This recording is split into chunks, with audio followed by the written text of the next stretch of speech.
Welcome to the show. We are live here, coming at you. Phone disconnected. Coming at you here from a drive into work. So we're going to be talking a little bit about waiting tables. This is going to be applicable to all the people out there who are in the hospitality business, waiting tables, bartending, trying to get into waiting tables or bartending, maybe even just thinking about it. So I've been doing this for almost 10 years in and out of the industry, and it's given me amazing flexibility. So if this is something that you're thinking about doing, it can serve a number of different purposes. So some of those that I personally experienced are going to be in a little bit times of transition. So if you're going from one career to another, let's say you want to transition into something that's taking some schooling, something that's a geography reset where you need to move, or if it's at a time in your life where your resources are perhaps limited and you just need something to pay the bills with some extra added flexibility. Great job. It's a great job for you. Let's say you've done this before. It is an incredible builder of soft skills, including verbal communication, which is what we're doing right now. That's we're doing some verbal communication, and also personal finance. Because if you're gonna be making money, and you get it that night, that week, you're gonna have to learn how to schedule it, how to plan, how to budget. So personal finance is a big one, or can at least be a skill that you work on. So here are a couple techniques that I've used to generate a substantial amount of money in a relatively short period of time. So let's jump right into it. So if you want to sell wine and you don't have a really good wine experience, this is going to be a big tip. So selling wine comes down to a few important factors.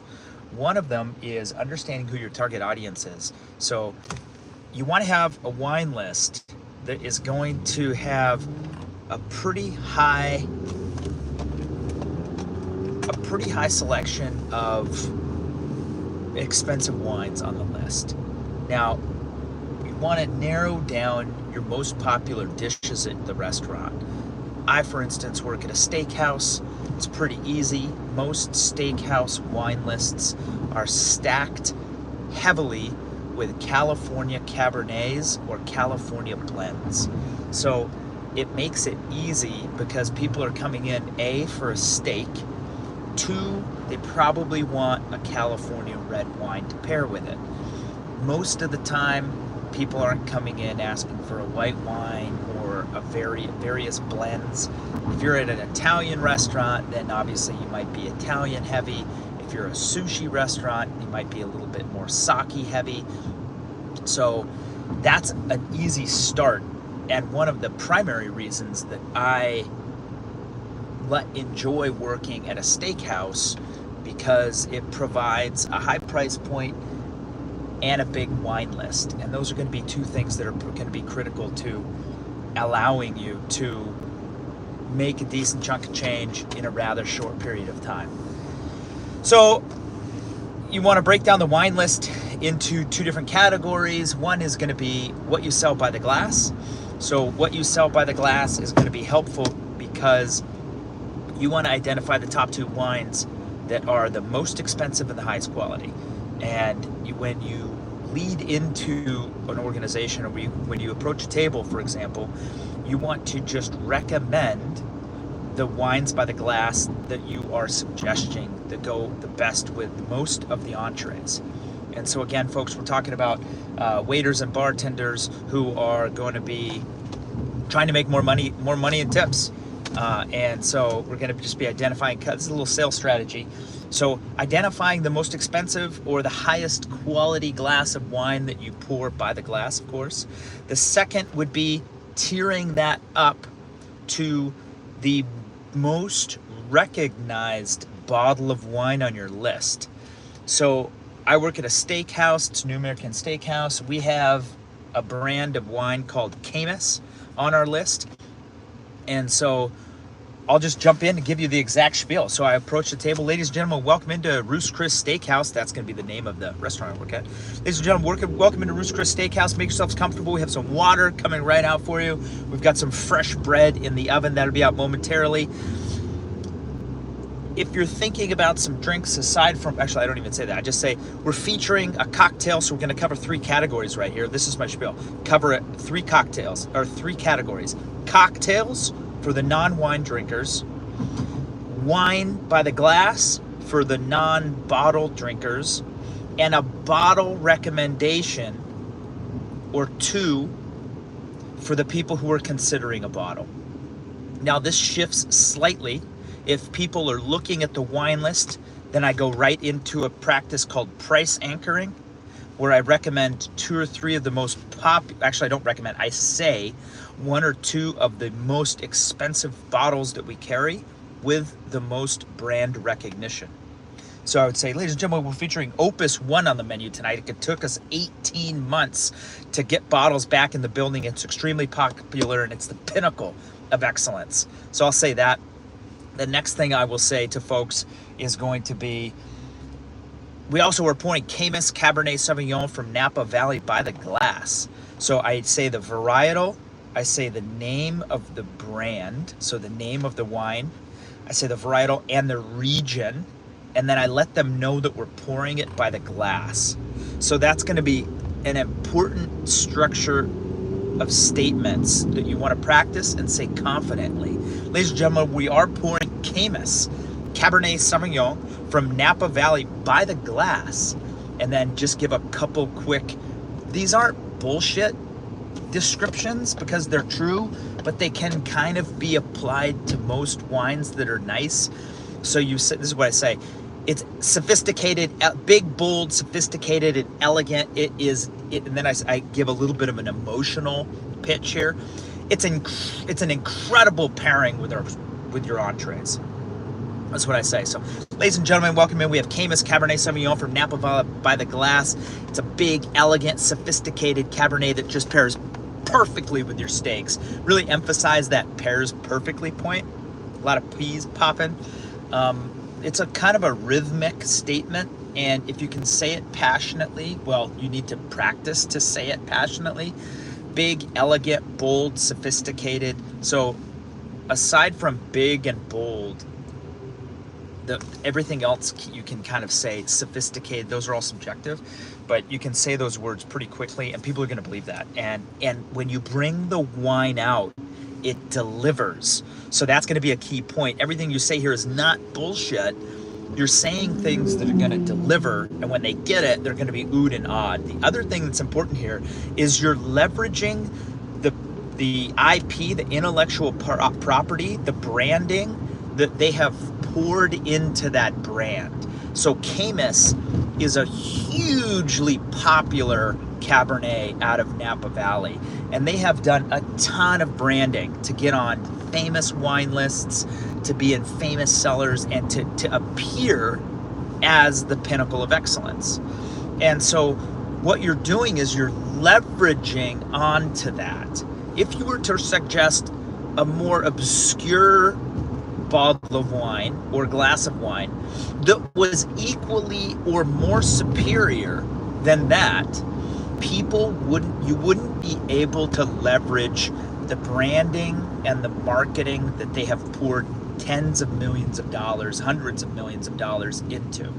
So really you want to consider leveraging the marketing that these other brands have put into and quickly recommending something that's available that's a very high price point. So again, this is a $50 glass of wine. It's a $189 bottle of wine. We have the liter, which has about an extra, this is a spiel I give. We also have the liter, which has about an extra glass and a half. So you have to order another bottle. Folks like to have another glass, but you don't have to go for a second bottle. That's also available. That's coming in at $240. And then what you do is you call price anchoring. So you recommend a bottle of wine and you just briefly describe it with some passion. And say, folks, we also have the special selection, which is Caymus. The top 2% of all of Caymus's grapes go into the special selection. It is the pinnacle of excellence.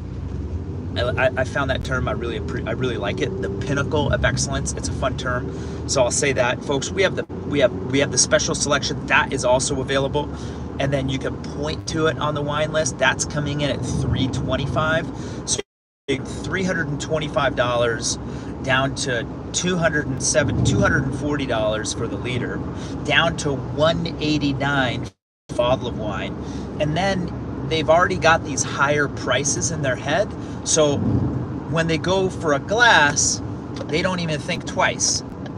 They're at a special restaurant, most likely for a special occasion. If it's a business meeting, it's going to be written off anyway. They want to have something nice, and you're riding on the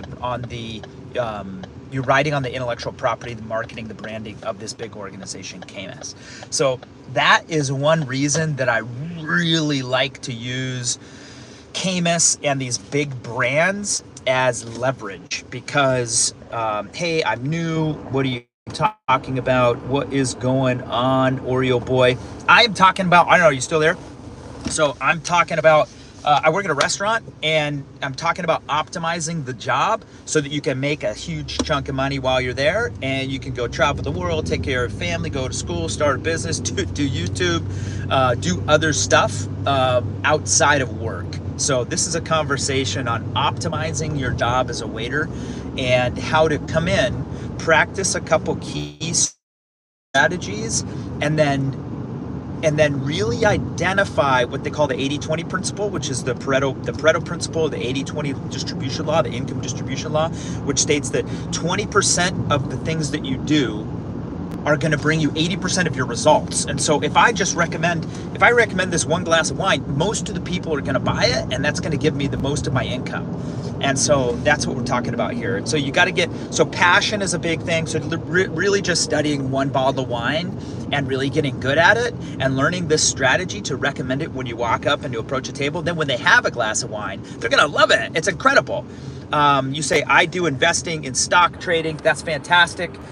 So they say that investing in stock trading is similar, that there's only about 10 trades in your lifetime. So in about 100 years, there's only about 10 major trades that you cannot miss, either on the upside or on the downside.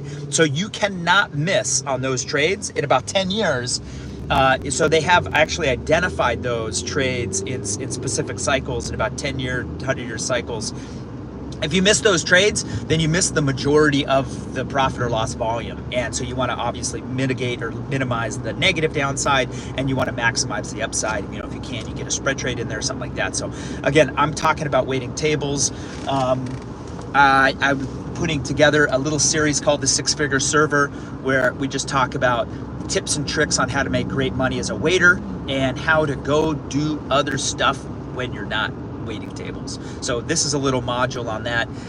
Picking something, talking about it with emphasis and emotion, and then having conviction behind that when you recommend it. And so again, the key thing here is and you could probably look at this with trading, you have to see thousands and thousands of trades, thousands and thousands of charts in order to identify a winning or losing situation.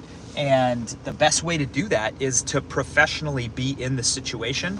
And so again, here we're talking about waiting tables. So I'm just going to give you my pitch here. Going to cut it right into it. What is the average a waiter makes? The average a waiter makes at my restaurant, I would say the average is coming in at probably $300 a night during the week, and maybe $500 on a weekend. So Monday through Friday, maybe $300. Friday, Saturday, Sunday, possibly $500. My average is quite a bit higher than that.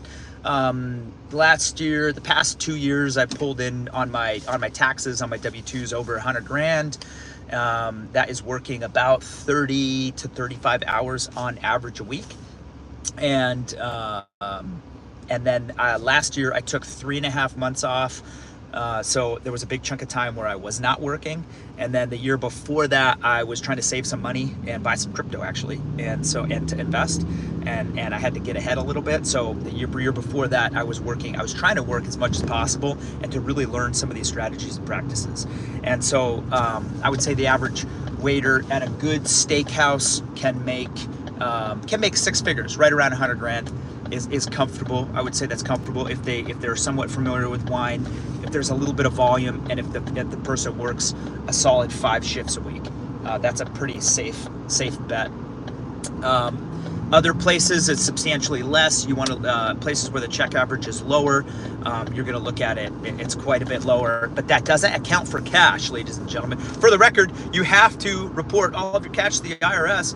Not everybody does that though, but for the record, that can equate to maybe another 15-20% of income. So let's say somebody, on their taxes made 100 grand, there could be, another $15,000-$20,000 that is cash that they should report to the IRS, of course. And of course I do all of that. Anyway, so it's a great job, man. And ladies and gentlemen, it's a great job. So it's a good gig. So going back to that, going back to another point that we're going to be discussing is recommending quickly. Brevity is the next important topic. Being brief and precise is critical. You have to be brief, and you have to say words clearly with a little bit of pacing and conviction. So what I do is I think about the process of the dining experience as this. Somebody has now each restaurant is a little bit different, so you have to take that into consideration. This is a destination restaurant. A lot of people come in for special occasions. Okay, so they have waited sometimes months, sometimes weeks, and that particular day, a lot of folks just won't eat because the meals are so big and so decadent. They want to wait and save, and they want to eat and do something like that. So what I will do is I know that. So you need to come in quick, let them know the bread and water coming out, because those are not revenue generating opportunities. So you want to let them know the bread and water are arriving. Clear that. I say, ladies and gentlemen, welcome in, make yourselves comfortable. Water is on the way out, fresh bread's in the oven. My assistant will be bringing that out shortly. So boom, that's over. Brevity, be quick. The next thing is ask them 2 important questions. Is it anybody's first time at the restaurant?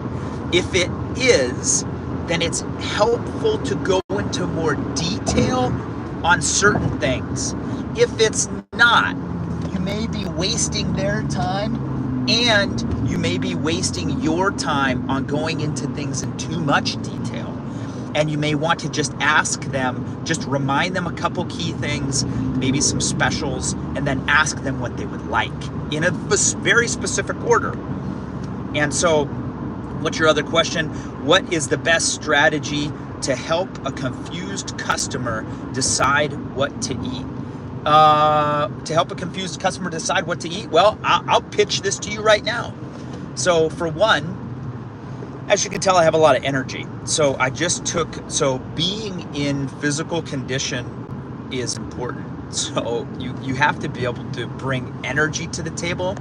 And then, like I'm doing right now, you have to be able to give really strong eye contact, slow your speech down, and bring them back down to a level that they're paying attention. So the next thing is you could jump into this. There's 2 steaks that are on the menu. This is what you're thinking. The cowboy ribeye is our juiciest, most flavorful cut of steak because it has the most marbling that runs through the steak, and the bone-in, it adds the most juice and flavor. But the bone-in filet is the softest, most tender cut of meat on the entire menu. You can cut it with a butter knife. It melts in your mouth. It's incredible. So what I've done there is I've talked about 2 different flavor profiles of meat. One is juicy and flavorful. It's rich, juicy, delicious. The second is soft and tender. That's going to cut the audience into really 2 groups. Most people want something that's rich and flavorful like a ribeye. The second option is they want a filet. So again, back to something I was talking about earlier, which is brand recognition. A lot of people like branding. Somebody just put Trump 2024. So that's branding. So that person is building a brand. They're leveraging a brand that then people can just put something in like that. And now you're getting sold on a brand. You have really no clue what's going on behind the scenes. You kind of don't care. You're kind of just associating with a brand. And so a filet mignon has a lot of brand to it. It's known as the softest, most tender cut of steak. Most people don't know what it is. Most people probably can't really describe the flavor profile, but they've heard the word filet mignon. So I say filet, I don't say filet mignon. But I say bone-in filet. I'll speckle in bone-in filet mignon because people will hear that and they'll decide. So I'll say that. I'll say, and then I'll say, a lot of folks do a blue cheese or truffle crust on top of the steak. You can get a lobster tail or a double lobster tail, a surf and turf. So again, I talk about other options they can get.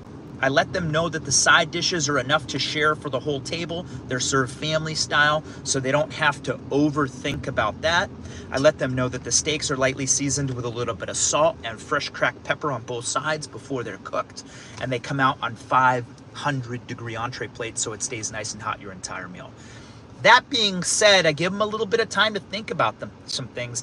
And then I say, take your time, folks. And then I say this, if you're thinking about an appetizer. So now they're thinking about an appetizer. I say, if you're thinking about an appetizer, the mushroom stuffed with crab meat and the spicy shrimp are by far, I don't even say by far, are our two most popular appetizers on the menu. And then I'll take a step or two back away. I'll say, I'll bring the drinks right out for you. I'll take a step or two back away. And then I'll say, would you care for anything to start? And then at that point, they'll typically jump in with an appetizer. I'll have the full drink order. I can go start and process all of that. And I'll come back to the table before the drinks and the appetizers to try to get the menus or to answer any questions. I'll say, ladies and gentlemen, any questions on the menus tonight? And they'll say, no questions. And I'll say, perfect. Would you like a few more minutes? Are you ready to go? And they'll say, yeah, we're ready. And then you get the order going. And so that process guides them through. They feel taken care of. They felt like they've been listened to. Their needs have been met in a very specific order. So when you come into the restaurant, you're thirsty, water and bread are coming right out. You want a cocktail or a soft drink. So that gets started.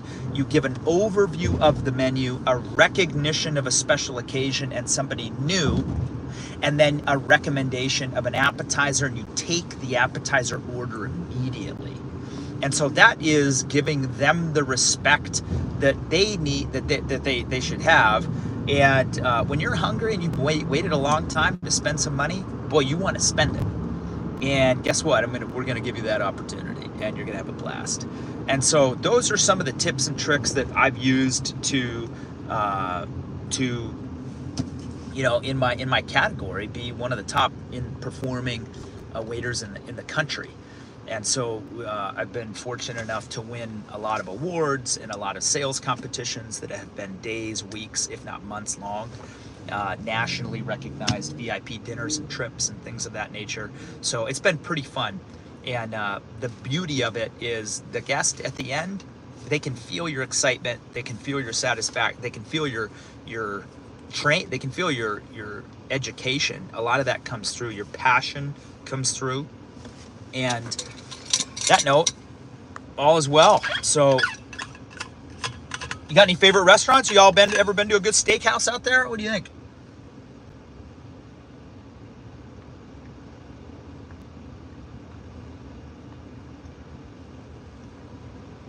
You know what the crazy thing is? The crazy thing is I don't drink alcohol, and I sell a ton of it.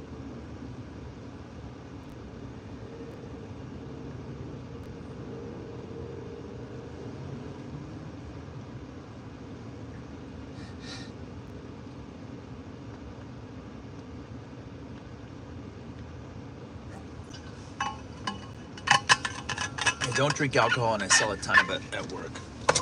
So that's one of the beauties of having a little bit of linguistical detail, using your hands. You know, I give people a show.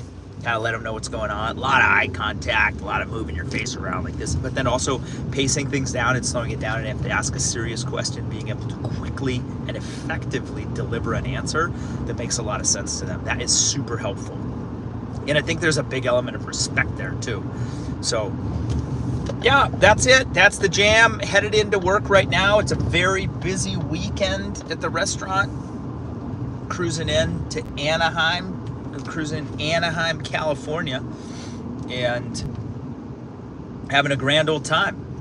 There's a couple things that come to mind when we're talking about waiting tables and having a nice balanced lifestyle. One of the big things is getting some early morning sunshine in your eyes. That's something that's been really helpful for me. So from a health perspective, if you live in a place where you can get early morning sunshine, what it does is Andrew Huberman talks about this.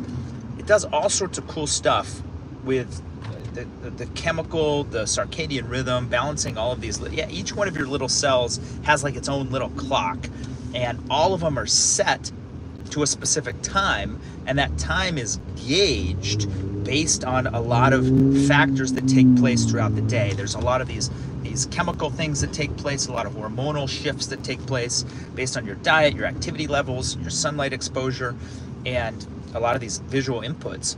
And so that's how like birds know when the sun is coming up, roosters crow in the morning, things like that. Their pineal gland senses the sun, triggers all these things in the body. And so for somebody who's a night worker like myself, it's really helpful to go outside and get about 20 minutes, about 5, 10, 15, 20 minutes or more of straight sunlight exposure on my skin and in my eyes.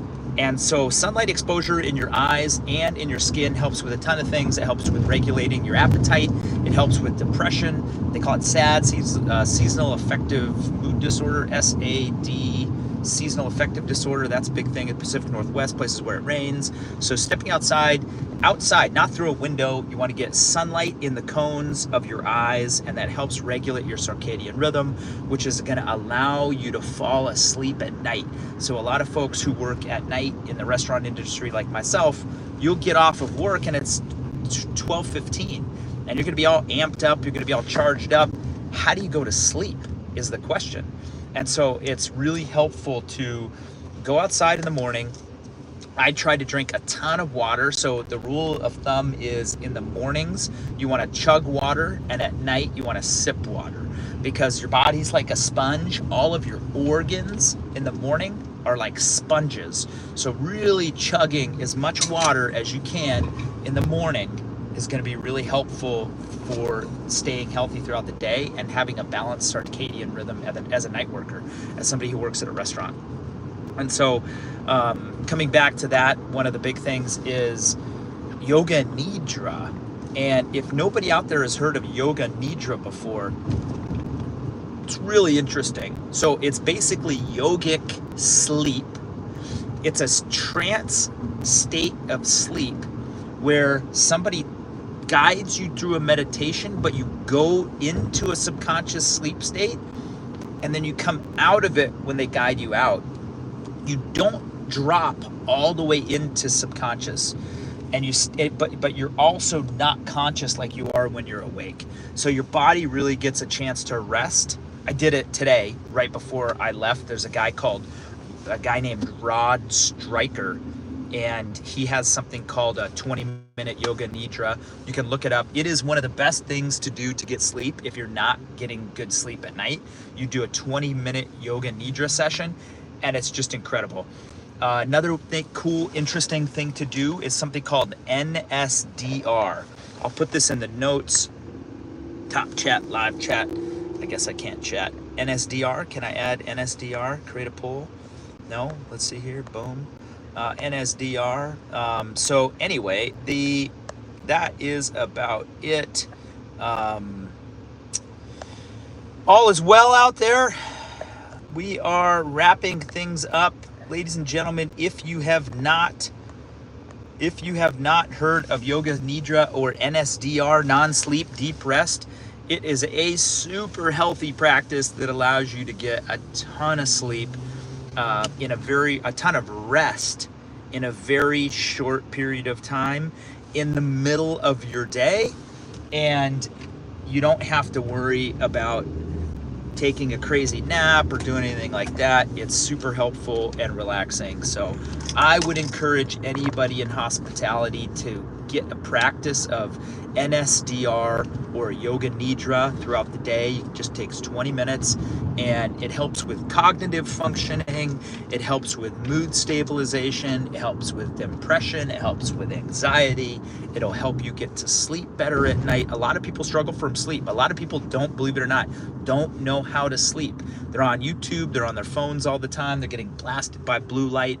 So really paying attention to some of these health metrics has been able to allow me to be a pretty high performer at work, and then take some really cool time off and go travel the world, go skiing, go snowboarding, do all sorts of fun stuff like that. So, hey, ladies and gentlemen, hope you have a great day.